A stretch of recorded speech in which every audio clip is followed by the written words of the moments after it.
স্বামী স্ত্রীর মধ্যে ভালোবাসা বৃদ্ধির কোনো আমল আছে কিনা? আমল হলো ভাই, বেশি বেশি করে স্ত্রীরা স্বামীর মহব্বত পাওয়ার জন্য আমল হলো বেশি বেশি সেজে গুজে থাকবেন, ভালো ভালো নাস্তা পানি বানাবেন, ভালো ভালো তরকারি রান্না করে খাওয়াবেন, মহব্বত করবেন, কথা শুনবেন। আর স্বামীদের আমল হলো স্ত্রীকে বেশি বেশি হাদিয়া তোফা দিবেন, শাড়ি চুড়ি কিনে দিবেন, টাকা পয়সা দিবেন, তোফা দিবেন, ভালো ব্যবহার করবেন। এই আমল করলে ভালোবাসা এমনি তৈরি হয়ে যাবে। বুঝেন নাই?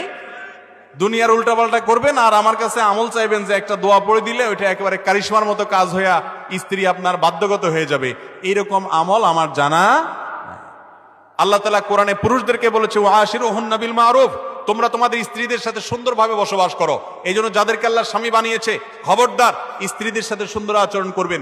ভুল ত্রুটি হলেও ক্ষমার চোখে দেখবেন।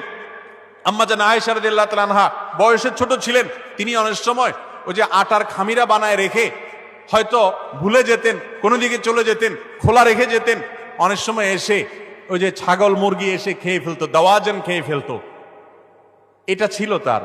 কিন্তু নবী করিম সাল্লাল্লাহু আলাইহি ওয়াসাল্লাম কখনো তার সাথে ব্যবহার খারাপ করেছেন, শক্ত কথা বলেছেন, এমন কোন হাদিস পাওয়া যায় না।